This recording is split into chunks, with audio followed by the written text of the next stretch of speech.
Shalom comunidad, ¿cómo están? Feliz día, feliz día. El día de hoy otra parasha en casa. Me presento para quienes no nos conocen. Mi nombre es Andrés Fuentes, mi esposa Catherine Torres, am, comunitario Joel. Les agradecemos por venir y por estar acá presente en esta sesión de parasha en casa. Am, para iniciar, antes de la parashá que nos correspondió en este día, queremos iniciar con una oración para que el Eterno nos ilumine, nos bendiga, nos dé de su entendimiento y sabiduría para decir las cosas como deben decirse. Que su Raja Kodesh nos bendiga. Para eso, mi Ukier, mi mujer, está acá para ayudarme. Adelante, mi amor. Bueno, buenas tardes, comunidad. Entonces, pues vamos a disponer un tiempo de oración y estudio. Padre, te damos gracias por este tiempo especial que tú nos entregas en comunidad, pero también en familia. Te pedimos, Ruach HaKodesh, Espíritu Santo, que seas tú guiándonos a la verdad y dirigiendo este momento, poniendo las palabras en la boca de cada uno de nosotros y que todo sea siempre para la gloria y la honra tuya. Amén. Amén. Amén, amén. Bueno, el día de hoy nos correspondió una parasha un poco extensa, en la cual hay mucho contenido de por medio. Para eso tenemos acá un material audiovisual que va a salir acá en pantalla. Am, Nos corresponde la parashá Naso. Naso, que corresponde a la porción número 35 e inicia a partir de Números capítulo 4 versículo 21 y va hasta Números capítulo 7 versículo 89. Um, Esta parashá Naso habla de varios asuntos. Pero ¿qué significa? Precisamente Naso traduce levanta, como eleva. Precisamente sería algo así como Nasoet Rosh, como levanta cabeza, como hacer un conteo, hacer un censo, ¿sí? Dentro de esta parashá, nosotros subdividimos los grupos de la lectura dependiendo de los temas para hablar. Hay varios temas, es una parashá robusta, por ende nosotros nos vamos a limitar a hablar de ciertos tipos de parashá.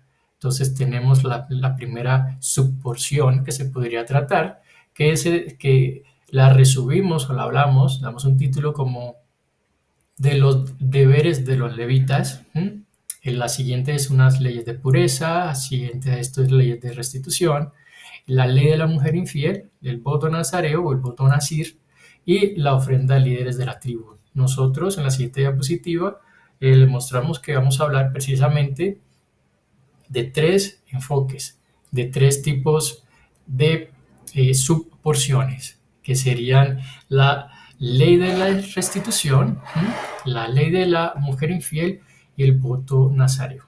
Todo esto netamente porque estamos un poco cortos de tiempo, pero vamos a sacarle el mayor provecho posible.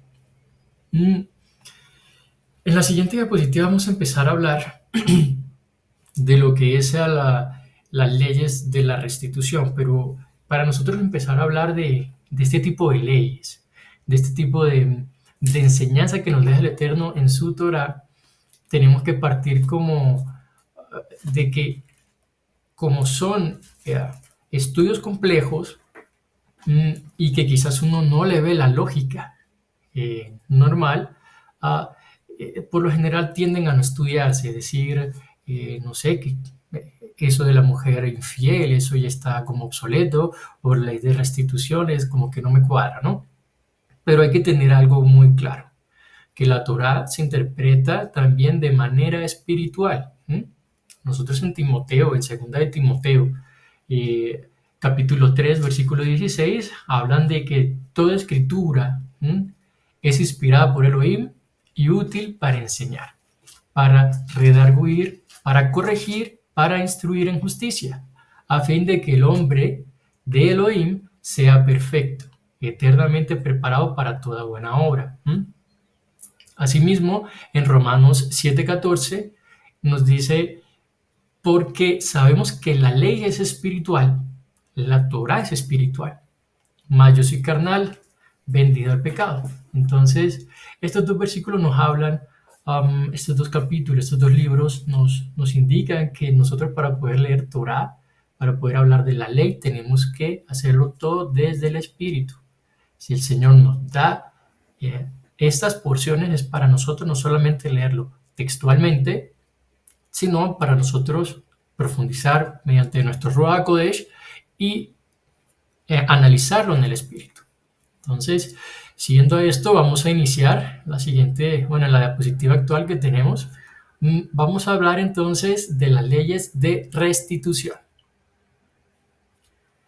Si quieres vivir conforme al Señor, debes restituir. Cuando yo hago una transgresión a un hermano, debo dar restitución. Se debe arrepentir el que hizo la injuria con el fin de restituir por el daño causado. ¿Sí? Decir, yo hiero, yo reconozco, yo restituyo. Bueno, entonces, ya para hablar de la parashá, en el capítulo 5, versículo del 5 al 10, habla textualmente, además habló Adonai a Moisés diciendo, di a los hijos de Israel, el hombre y la mujer, aquí el Señor abarca a hombres y mujeres, no hace excepción, el hombre o la mujer que cometiera alguno de todos los pecados con que los hombres prevarican contra Adonai y delinquen, aquella persona confesará el pecado que cometió y compensará eternamente el daño y añadirá sobre ello la quinta parte y no hará aquel contra quien pecó. ¿De acuerdo? Y si aquel hombre no tuviere pariente del cual sea resarcido el daño, se hará la indemnización del agravio a Adonai, entregándole al sacerdote. Además, el carnero de las expiaciones, con el cual hará expiación con él. Esto nos dice que nosotros, al momento de hacer una injuria contra el prójimo, nosotros no solamente debemos arrepentirnos de las cosas, sino que también tenemos que restituir, dar a la persona el agravio o una porción del agravio que recibió con el fin de nosotros quedar pues a paces con el Señor. ¿De acuerdo? Dentro del punto de vista de la interpretación del tipo de restitución, ¿sí? o bueno, algunas formas de restitución, tenemos la que vemos en pantallas, que son la de devolver lo tomado injustamente, el pedir perdón, es una forma de restituir, ¿sí? Reparar las relaciones con acciones, ¿sí? Corregir el comportamiento que causó el daño. Si una persona tiene ira, si una persona es agresiva, uno tiene que corregir ese comportamiento que causó el daño.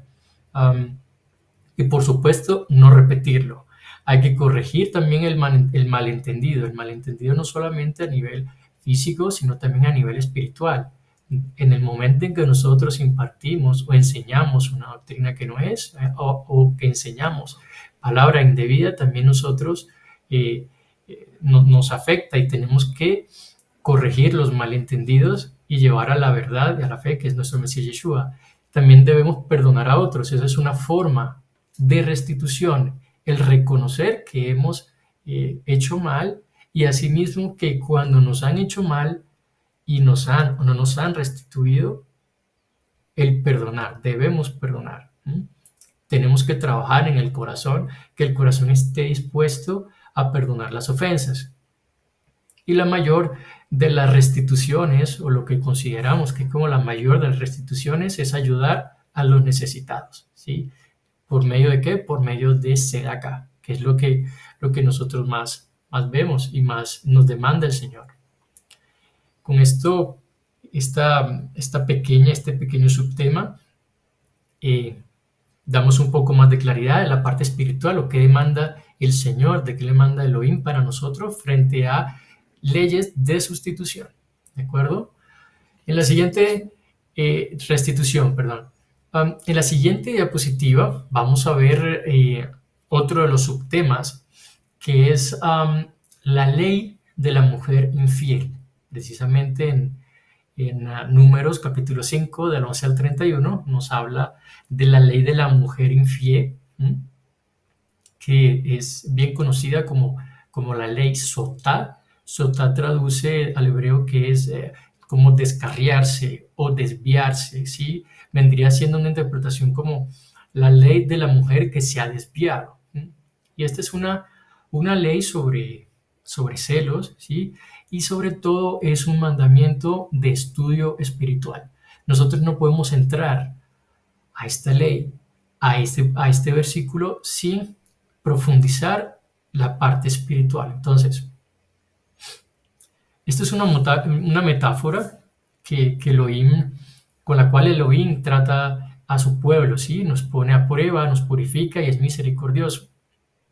Para tener un abrebocas del capítulo, es más que todo un ritual que se hace de beber aguas amargas. Entonces, precisamente en Números, cuando iniciamos a leer la parasha, dice: también Adonai habló a Moshe diciendo: habla a los hijos de Israel y diles, si la mujer de alguno se descarriare o sotá, ¿sí?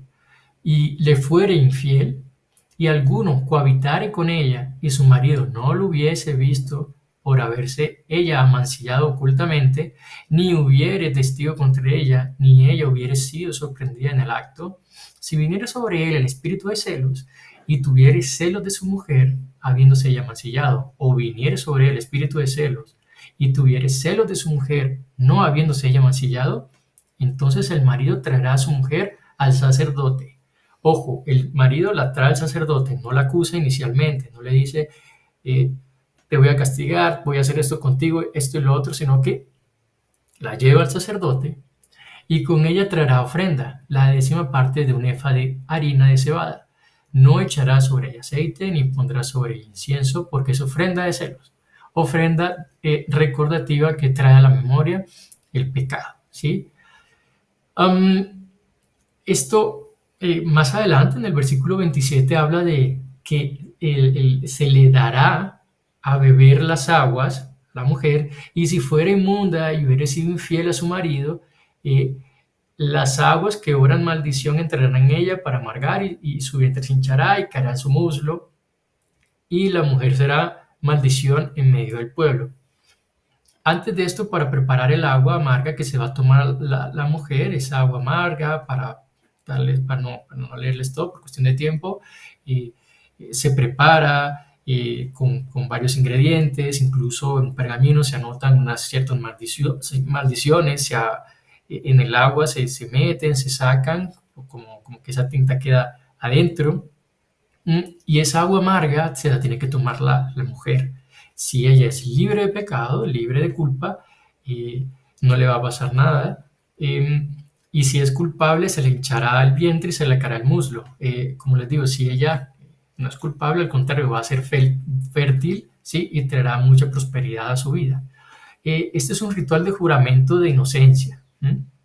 Y esas maldiciones y consecuencias de pecados y el pergamino pues se juega en el agua, pero es un ritual de juramento de inocencia. Uno pensaría, leyéndolo textualmente, esto parece un poco irracional. Y uno dice, todo esto, ¿qué impacto en la vida, cómo se vería, ¿no? Pero para el Señor las cosas no son así de simple. Digamos, las consecuencias espirituales el Señor nos las expresa de manera externa, ¿sí? Asimismo, como Yeshua hablaba en las parábolas para explicar lo espiritual, asimismo el Señor en la Torá nos explica las cosas o nos muestra las cosas de forma tangible, pero las cosas que son realmente espirituales. Y este es un mandamiento educativo para enseñar las consecuencias del pecado. Entonces, nosotros podemos, de este como capítulo o es subversículo que nosotros hablaríamos, subtema, hay ciertos roles que hay en esta ley Sotá. Entonces hay 4 roles principales. Si quieres, en la siguiente diapositiva los podemos ver. El cual es el esposo. El primer de los roles es el esposo. El segundo de los roles es el sacerdote. El tercer de los roles es la mujer. Y el cuarto rol son las aguas amargas. Entonces, El esposo, ¿qué vendría siendo? O cómo nosotros lo interpretaríamos o cómo nosotros lo interpretamos a nivel espiritual. El esposo viene siendo el Señor, viene siendo Adonai. Él es un Dios celoso, Elohim celoso con su pueblo, ¿m? Y nos llama a justicia, ¿sí? ¿Qué viene siendo la mujer? La mujer viene siendo Israel, su pueblo, pero no solamente Israel, sino también toda la humanidad, ¿sí? ¿Qué viene siendo el sacerdote? El sacerdote es la justicia y la misericordia, ¿sí? Que son elementos con los cuales el Eterno va a determinar la culpabilidad o inocencia de todas las personas de la humanidad, ¿sí? Y el sacerdote se viene reflejando como el sumo sacerdote que es nuestro Mesías Yeshua, ¿sí? Y las aguas amargas son pruebas, son pruebas por medio de tribulaciones con las cuales el Señor nos va, pues valga la redundancia, a probar, ¿sí? A, nos va a dar adversidad, que el Eterno, esa adversidad que el Eterno nos va a poner a nosotros y a toda la humanidad, no solamente a los hijos de Israel, sino a toda la humanidad, para comprobar culpabilidad o inocencia. En la siguiente diapositiva podemos ver dos citas bíblicas. Um, en la Brit Hadashah, la primera sería en Primera de Pedro, del capítulo 1, de versículos del 6 al 7, en donde dice, en lo cual vosotros os alegráis, aunque ahora por un tiempo, por un poco de tiempo, si es necesario, tengáis que ser afligidos en diversas pruebas, ¿sí? Para que sometida a prueba vuestra fe, mucho más preciosa que el oro, el cual, aunque perecedero, se prueba con fuego, sea hallada una alabanza, gloria y honra cuando se ha manifestado Yeshua nuestro Mesías. ¿Mm? Es decir, nuestra fe será aprobada, al igual que a la novia, ¿sí? Entonces, Puesta a prueba. puesta a prueba. ¿Mm? Si permanecemos firmes, seremos recompensados, así como lo dice Apocalipsis en el capítulo 3, del versículo del 10 al 11.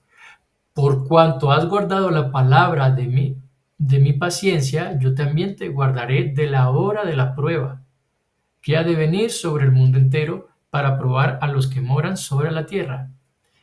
Acá el Señor nos dice, sean firmes en mí, ¿sí? Y ustedes serán recompensados. Yo soy un Dios celoso, los pondré a prueba. Tengan en cuenta eso, porque si ustedes pasan la prueba, tendrán gozo sobre mí. Esa es una poderosa ilustración del juicio de Elohim sobre nuestra fidelidad hacia Él y la importancia de permanecer firmes y fieles a pesar de la prueba. Esta es la interpretación que nosotros, de forma espiritual, nosotros entendemos de la ley Sotá. En la siguiente diapositiva vamos a hablar de un tema que es también muy curioso. Incluso hay varios varones en la palabra que hicieron esto, que es el voto nazareo o el voto nazir. Este voto nazareo, bueno, fue traducido de nazir, que nazir interpreta que es la persona debe ser separado, ser consagrado, ¿sí? Es una persona que debe tener un compromiso, debe ser una persona con abstinencia y santidad para Elohim, para el Eterno. Hay que tener una consagración completa hacia el Eterno, ¿de acuerdo? Entonces aquí en la imagen tenemos a los varones que nosotros hemos tenido conocimiento que hicieron el voto nazir, como lo son Samuel, Juan el Bautista y Sansón. En número 6, capítulo 6, versículo 21, dice, del 1, sí, capítulo 6, del 1 al 21, ¿sí? Y nosotros acá lo tenemos hasta el 8, dice, habla Adonai a Moshe diciendo, habla con los hijos de Israel y diles, el hombre y la mujer, aquí otra vez, dice que el voto nazario o el voto nazir es tanto para hombre como para mujeres. El hombre y la mujer que se aparte haciendo el voto nazareo para dedicarse a Adonai, primero, se abstendrá de vino y de sidra, no beberá vinagre de vino, ni vinagre de sidra, ni beberá ningún licor de uva, ni tampoco comerá uvas frescas ni secas. Bueno, todo el tiempo de su nazareato, de todo lo que se hace de la vid, desde los granillos hasta el ollejo, no comerá. Segundo, todo el tiempo del voto de su nazareato no pasará navaja sobre su cabeza, hasta que sean cumplidos los días de su apartamiento a Adonai. Será santo, dejará crecer su cabello. Tercero, todo el tiempo que se aparte para Adonai no se acercará a persona muerta, ni aun por su padre, ni por su madre, ni por su hermano, ni por su hermana. Podrá contaminarse cuando muera, porque la consagración de su Elohim tiene sobre su cabeza. Todo el tiempo de su nazareato será santo para Adonai. Entonces aquí hay unos puntos muy claves, y dentro del análisis que uno puede hablar de esta porción bíblica, nosotros hablamos de un análisis físico, un análisis sí, tangible, que son el no consumir vino, ni sidra, ni nada que esté asociado con esto, tampoco pasarse una navaja por la cabeza, es decir, tener el pelo largo y no acercarse a personas muertas. Este es como la parte tangible, pero al mismo tiempo hay una parte espiritual. ¿Y qué nos lleva? ¿Qué nos lleva pues todo este voto nazareo? Es a que nuestra vida como creyentes es un compromiso serio, es un compromiso de pureza y santidad. El creyente se separa del mundo y se consagra al Eterno por medio de este voto, ¿sí? Pero eso es lo que busca de nosotros el Eterno. Nosotros podemos ir a Romanos capítulo 12, versículo 1 al 2, en donde dice: así que, hermano, os ruego por la misericordia de Elohim que presentéis vuestros cuerpos en sacrificio vivo, santo, agradable a Elohim, que es vuestro culto racional. No os conforméis a este ciclo, sino transformaos por medio de la renovación de vuestro entendimiento para que comprobéis cuál sea la buena voluntad de Elohim, agradable y perfecta. Entonces, en este versículo nos invitan también a tener una vida como creyente, de manera que tengamos un compromiso serio de pureza y santidad. ¿De acuerdo? En esta diapositiva que estamos viendo actualmente, separamos entonces en este tema unos ítems, unos elementos del voto nazir. El primero, que es el vino. ¿Cómo interpretamos el vino? Como un acto de moderación y de dominio propio, ¿sí? Si bien el vino nos da gozo, alegría, y si se consume con responsabilidad, lo prohibido son esas borracheras, ¿de acuerdo? ¿Sí? Este es un símbolo de que nosotros tenemos que tener moderación y dominio propio de placeres temporales, y que nosotros, cuando tenemos falta de control de los placeres temporales, debemos llevarnos a hacer un voto nazir. Es decir, dejar eso de nuestra vida. En Proverbios, capítulo 20, versículo 1 dice: el vino es escarnecedor, la sidra alborotadora, y cualquiera que por ello yerra no es sabio. Asimismo, en 1 Corintios, capítulo 9, versículo 24 dice: ¿no sabéis que los que corren en el estadio, todos a la verdad corren, pero uno solo se lleva el premio? Corred de tal manera que lo obtengáis. Todo aquel que lucha, de todo se abstiene. Ellos a la verdad para recibir una corona corruptible, pero nosotros a una incorruptible, a una corona que es eterna. Aquí nos llaman también a que nosotros debemos consagrarnos al Señor, buscar una meta, buscar el primer puesto, pero no una corona que es corruptible, sino de vida eterna, de santidad con el Señor. ¿De acuerdo? Nos lleva a tener autocontrol. Bueno, seguido a esto, hablamos del el segundo ítem, que es el no cortarse el cabello. Y el no cortarse el cabello es obvio, es un testimonio visible de mostrar nuestra consagración al Eterno. ¿Cómo nosotros la podemos mostrar? Por medio de Shabbat, por medio de ir a congregaciones, por medio de tener una dieta acorde con lo que nos instaura el Eterno, ¿sí? Nosotros incluso en Hanukkah mostramos la menorá, Hanukkah, la ponemos para que la vea el mundo, ¿sí? Porque somos la luz del mundo.